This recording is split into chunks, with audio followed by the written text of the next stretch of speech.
पृथ्वी की गति। आइए पृथ्वी का प्रतिनिधित्व करने के लिए एक गेंद लें और सूर्य का प्रतिनिधित्व करने के लिए एक जलती हुई मोमबत्ती लें। शहर एक्स का प्रतिनिधित्व करने के लिए गेंद पर एक बिंदु चिह्नित करें। गेंद को इस तरह रखें कि शहर एक्स अंधेरे में हो। अब गेंद को बाएं से दाएं घुमाएं। जैसे ही आप गेंद को थोड़ा आगे बढ़ाते हैं, शहर का सूर्योदय हो जाएगा। जैसे जैसे गेंद आगे बढ़ती है, बिंदु एक्स धीरे धीरे सूर्य से दूर होता जाता है। यह सूर्यास्त है। जैसा कि आप जानते हैं कि पृथ्वी की गति दो प्रकार की होती है, घूर्णन और परिक्रमण। घूर्णन पृथ्वी की अपनी धुरी पर गति है। पृथ्वी का सूर्य के चारों ओर एक निश्चित पथ या कक्षा में गति करना परिक्रमण कहलाता है। पृथ्वी की धुरी, जो एक काल्पनिक रेखा है, अपने कक्षीय तल से हृदय का कोण बनाती है। कक्षा द्वारा निर्मित तल को कक्षीय तल के रूप में जाना जाता है। पृथ्वी सूर्य से प्रकाश प्राप्त करती है।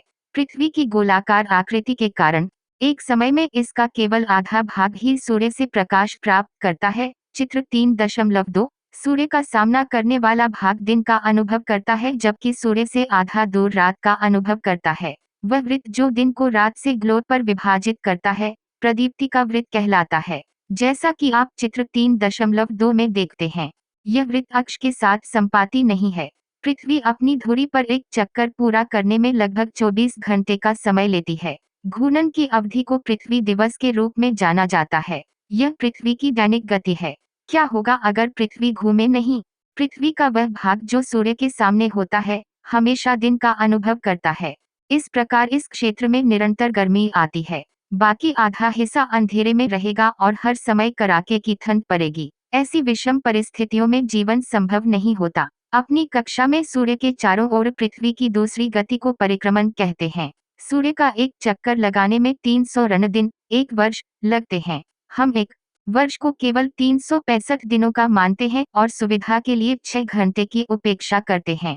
क्या आप जानते हैं, प्राचीन भारतीय खगोलशास्त्री आर्यभट्ट ने कहा था कि पृथ्वी गोल है और अपनी धुरी पर घूमती है। 4 साल की अवधि में एक दिन 24 घंटे बनाने के लिए हर साल 6 घंटे बचाए जाते हैं। यह अधिशेष दिन फरवरी के महीने में जोड़ा जाता है। इस प्रकार हर चौथे वर्ष 28 फरवरी दिनों के बजाय 29 दिनों का होता है। 366 दिनों वाला ऐसा वर्ष लीप वर्ष कहलाता है। जानिए अगला लीप ईयर कब होगा? चित्र 3.3 से यह स्पष्ट है कि पृथ्वी सूर्य के चारों ओर एक अंडाकार कक्षा में चक्कर लगा रही है। ध्यान दें कि अपनी पूरी कक्षा में पृथ्वी एक ही दिशा में झुकी हुई है। एक वर्ष को आमतौर पर गर्मी, सर्दी, वसंत और शरद ऋतु के मौसम में विभाजित किया जाता है। सूर्य के चारों ओर पृथ्वी की स्थिति में परिवर्तन के कारण ऋतुएं बदलती हैं। आइए, क्या आप जानते हैं कि दीर्घवृत्त कैसे बनाया जाता है?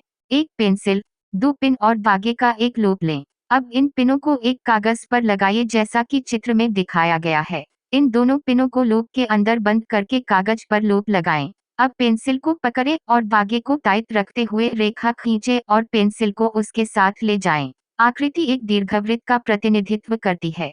चित्र 3.3 को देखिए। आप देखेंगे कि 21 जून को उत्तरी गोलार्ध सूर्य की ओर झुका हुआ है। सूर्य की किरणें सीधे कर्क रेखा पर पड़ती हैं। नतीजतन इन क्षेत्रों में अधिक गर्मी प्राप्त होती है। ध्रुवों के पास के क्षेत्रों में कम गर्मी प्राप्त होती है क्योंकि सूर्य की किरणें तिरछी होती हैं। उत्तरी ध्रुव का झुकाव सूर्य की ओर है और आर्कटिक सर्कल से परे के स्थान लगभग 6 महीने तक लगातार दिन के उजाले का अनुभव करते हैं। चूंकि उत्तरी गोलार्ध के एक बड़े हिस्से को सूर्य से प्रकाश मिल रहा है, इसलिए भूमध्य रेखा के उत्तर के क्षेत्रों में गर्मी है। इन स्थानों पर सबसे लंबा दिन और सबसे छोटी रात 21 जून को होती है। इस समय दक्षिणी गोलार्ध में ये सभी स्थितियां उलट जाती हैं। वहां सर्दी का मौसम है, रातें दिनों से लंबी होती हैं। पृथ्वी की इस स्थिति को ग्रीष्म संक्रांति कहते हैं। 22 दिसंबर को दक्षिणी ध्रुव की ओर झुकते ही मकर रेखा पर सूर्य की सीधी किरणें पड़ती हैं। जैसे ही सूर्य की किरणें मकर रेखा दधदय पर लंबवत पड़ती हैं, दक्षिणी गोलार्ध के एक बड़े हिस्से को प्रकाश मिलता है। इसलिए दक्षिणी गोलार्ध में गर्मी अधिक दिनों और छोटी रातों के साथ होती है। उत्तरी गोलार्ध में उल्टा होता है। पृथ्वी की इस स्थिति को शीतकालीन संक्रांति कहा जाता है।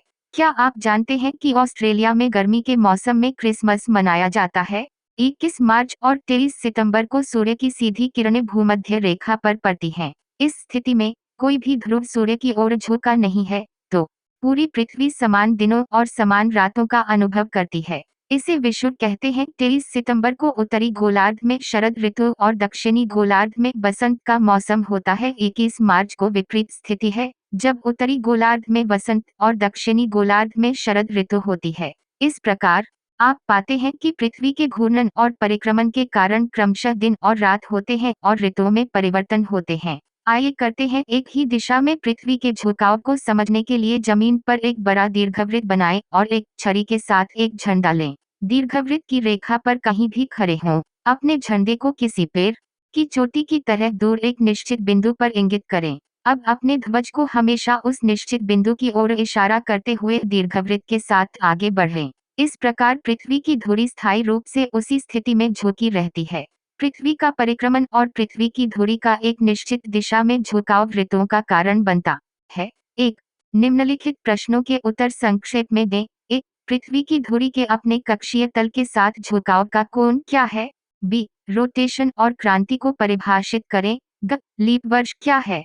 डी, ग्रीष्म और शीतकालीन संक्रांति के बीच अंतर। एक विषुवत क्या है? दक्षिणी गोलार्ध में उत्तरी गोलार्ध की तुलना में अलग अलग समय में शीतकालीन और ग्रीष्म संक्रांति का अनुभव क्यों होता है? दंडी लगभग 6 महीने दिन और 6 महीने रात का अनुभव क्यों करते हैं? 2, सही उत्तरों पर निशान लगाएं। 1, सूर्य के चारों ओर पृथ्वी की गति के रूप में जाना जाता है। आई घूर्णन, आई क्रांति, आई झुकाव। बी, सूर्य की सीधी किरणें भूमध्य रेखा पर पड़ती हैं। आई 21 मार्च, आई 21 जून, आई 22 दिसंबर। सी, क्रिसमस गर्मियों में मनाया जाता है। आई जापान, आई भारत, आई ऑस्ट्रेलिया में दी ऋतुओं का चक्र। आई घूर्णन, आई क्रांति, आई गुरुत्वाकर्षण के कारण होता है। दंडा, रिक्त स्थान भरें। एक लीप वर्ष में दिनों की संख्या होती है। बी, पृथ्वी की दैनिक गति है। सी, पृथ्वी सूर्य के चारों ओर कक्षा में चक्कर लगाती है। डी, 21 जून को सूर्य की किरणें उष्णकटिबंधीय पर लंबवत पड़ती हैं। मौसम के दौरान दिन छोटे होते हैं। एक, पृथ्वी के झुकाव को दर्शाने के लिए एक चित्र बनाइए। 2, प्रत्येक माह की 21 तारीख को अपने स्थानीय समाचार पत्र की सहायता से अपने स्थान पर सूर्योदय और सूर्यास्त का समय रिकॉर्ड करें और निम्नलिखित का उत्तर दें। क, किस महीने में दिन सबसे छोटे होते हैं? ख, किन महीनों में दिन और रात लगभग बराबर होते हैं? एक, धागे के एक ही लूप का उपयोग करके 2 पिनों को पास और आगे रखकर दीर्घवृत्त के विभिन्न आकार बनाएं। ध्यान दें कि अंडाकार गोलाकार हो जाता है। 2, किसी भी धूप वाले दिन एक सीधी छड़ी लें जो 1 मीटर लंबी हो। जमीन पर साफ और समतल जगह का पता लगाएं। इस छड़ी को जमीन में रखें जहां यह एक विशिष्ट तीक्ष्ण छाया डालता है। चरण 1: छाया की नोक को पत्थर या टहनी या किसी अन्य माध्यम से चिह्नित करें। पहला छाया चिन्ह हमेशा पश्चिम की ओर होता है। 15 मिनट बाद देखें और फिर से परछाई की नोक पर निशान लगाएं।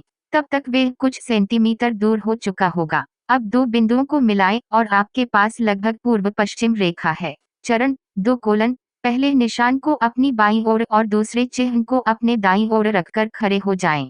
अब आप उत्तर की ओर मुंह कर रहे हैं। यह तथ्य पृथ्वी पर हर जगह सत्य है क्योंकि पृथ्वी पश्चिम से पूर्व दिशा में घूमती है। एक वैकल्पिक तरीका अधिक सटीक है लेकिन इसके लिए अधिक समय की आवश्यकता होती है। अपनी शैडो स्टिक सेट करें और सुबह पहली शैडो को चिह्नित करें।